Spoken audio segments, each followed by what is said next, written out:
ಪೊಲೀಸಪ್ಪನ ಜೊತೆ ರೀಲ್ಸ್ ರಾಣಿ ಮೋನಿಕಾ ಪರಾರಿಯಾಗಿದ್ದಾಳೆ. ಮದುವೆಯಾದ ಗಂಡನನ್ನ ಬಿಟ್ಟು ಪೊಲೀಸ್ ಜೊತೆ ಎಸ್ಕೇಪ್ ಆಗಿದ್ದಾಳೆ.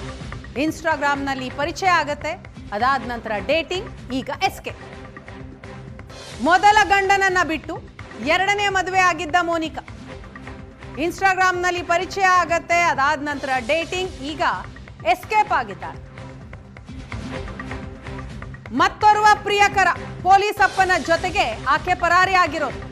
HSR ಲೇಔಟ್ ಕಾನ್ಸ್ಟೇಬಲ್ ರಾಘವೇಂದ್ರ ಜೊತೆ ಎಸ್ಕೇಪ್ ಆಗಿದ್ದಾಳೆ. ಪರಾರಿಯಾಗೋ ಮುಂಚೆ ಎರಡನೇ ಗಂಡನ ವಿರುದ್ಧ ಮೋನಿಕಾ ಕಂಪ್ಲೇಂಟ್ ಕೊಟ್ಟಿರ್ತಾಳೆ. ಪೊಲೀಸರು ಎರಡನೇ ಗಂಡನನ್ನ ಠಾಣೆಗೆ ಕರೆಸಿದಾಗಲೇ ಆಕೆ ಪರಾರಿಯಾಗಿದ್ದಾಳೆ.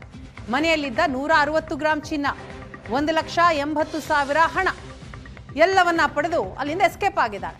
ಮೋನಿಕಾ ಪರಾರಿಯ ನಂತರ ಇನ್ಸ್ಟಾಗ್ರಾಮ್ ಪರಿಶೀಲನೆ ಮಾಡಿದಾಗ ಈ ವಿಚಾರ ಬೆಳಕಿಗೆ ಬಂದಿದೆ.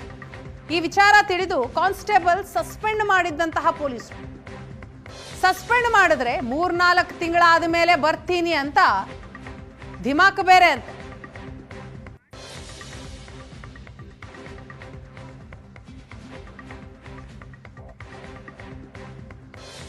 ರಾಘವೇಂದ್ರ ಮತ್ತು ಮೋನಿಕಾ ಇಬ್ಬರ ಆಡಿಯೋ ಇದೆ. ಆ ಆಡಿಯೋದಲ್ಲಿ ಏನಿದೆ ಅನ್ನೋದನ್ನ ನೋಡಿ. ನಾಳೆ ಅಮ್ಮಗ ಬರ್ತಾಳಲ್ಲ ಅಮ್ಮ, ಸ್ಯಾಟರ್ಡೆ ಫುಲ್ ಕ್ಲಾಸ್ ತಗೋನಕ್ ಹೇಳು ಅವನಿಗೆ, ಓಕೆನಾ? ಎಲ್ಲ ಇಷ್ಟೆಲ್ಲ ಖರ್ಚು ಮಾಡಿ ಇಷ್ಟೆಲ್ಲ ಕೊಡ್ಸಿದ್ರು, ಅಮ್ಮ ಕೊಡ್ಸಿದ್ರು, ನೀನ್ ಕೊಡ್ಸಿದ್ರು, ಎಲ್ಲ ಮಾಡಿದ್ರು ಕೂಡ ಕೊಬ್ಬು ಅಂತಂದ್ರೆ ಅವನಿಗೆ ಸರಿಯಾಗಿ ಕ್ಲಾಸ್ ತಗೋನಕ್ ಹೇಳು. ನೆಕ್ಸ್ಟ್ ಟೈಮ್ ನಾನು ತಗೊಂತೀನಿ. ನೀನು ಮನೆ ಬಗ್ಗೆ ತಲೆನೇ ಕೆಡಿಸ್ಕೊಳಕ್ ಹೋಗ್ಬೇಡ, ಆಯ್ತಾ? ಫಸ್ಟ್ ನೀನು ನಿನ್ನ ಮೈಂಡಲ್ಲಿ ಇರೋದನ್ನ ತೆಗೆದಾಕು, ಬ್ಯಾಡ್ ಥಿಂಕ್ನ ತೆಗೆದಾಕು, ಟೆನ್ಷನ್ನ ತೆಗೆದಾಕು.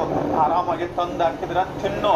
ತಂದು ಹಾಕಿಲ್ಲ ಅಂತಂದ್ರೆ ರಘು ನನಗೆ ಇಂಥದ್ದಿಲ್ಲ ತಗೊಂಡು ಬಂದು ಕೊಟ್ಟು ಹೋಗು ಅಂತೇಳಿ ನಮ್ಮ ಅಪ್ರಾಣೆಗೂ ನನ್ನ ಹೆತ್ತ ತಾಯಿ ಹಣೆಗೂ ನಿಮ್ಮ ಮನೆ ಬಾಗ್ಲಿಗೆ ತಂದು ಕಾಸ ಕೊಟ್ಟು ಹೋಗ್ತೀನಿ ನಾನು, ಆಯ್ತಾ? ಮನೆ ಬಗ್ಗೆ ತಲೆ ಕೆಡ್ಸ್ಕೊಳಕ್ ಹೋಗೋಣ. ಹುಡುಗನ ಸ್ವಲ್ಪ ಯೋಚನೆ ಮಾಡು, ಹುಡುಗನ ಬಗ್ಗೆ ಥಿಂಕ್ ಮಾಡು. ನಾವೇನು ಇನ್ನೊಂದು ಸ್ವಲ್ಪ ದಿನ ಅಷ್ಟೇ, ಸ್ವಲ್ಪ ದಿನದಲ್ಲೇ ನಮ್ದು ಏನು ಇರೋದು ಎಲ್ಲ ಇರುತ್ತೆ, ಆಯ್ತಾ? ಡೋಂಟ್ ವೆರಿ ಮಾ. ಸರಿ ಆಯ್ತು, ನಿನ್ಗೆ ಇವಾಗ ಮ್ಯಾಚಿಂಗ್ ಬ್ಲೌಸ್ ಅಂತೆ ಅಲ್ವಾ? ಈಗ ನಿನ್ನ ಹತ್ರ ಯಾವ್ದು ಮ್ಯಾಚಿಂಗ್ ಬ್ಲೌಸ್ ಐತೆ ಅದನ್ನೇ ಹೇಳು, ಅದೇ ಸಾರಿ ತಗೊಂತೀನಿ ನಾನು, ಓಕೆನಾ? ಪ್ಲೀಸ್ ನೀನ್ ಅಂಬಲ್ ರಿಕ್ವೆಸ್ಟ್ ಮಾ.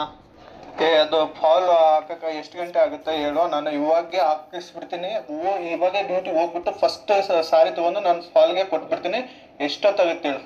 ಈ ಮ್ಯಾಚಿಂಗ್ ಬ್ಲೌಸು, ನಿನ್ಗೆ ಸಾರಿ ಎಲ್ಲಾನು ತಗೊಂಡು ನಾನು ಫಾಲ್ ಹಾಕಿಸ್.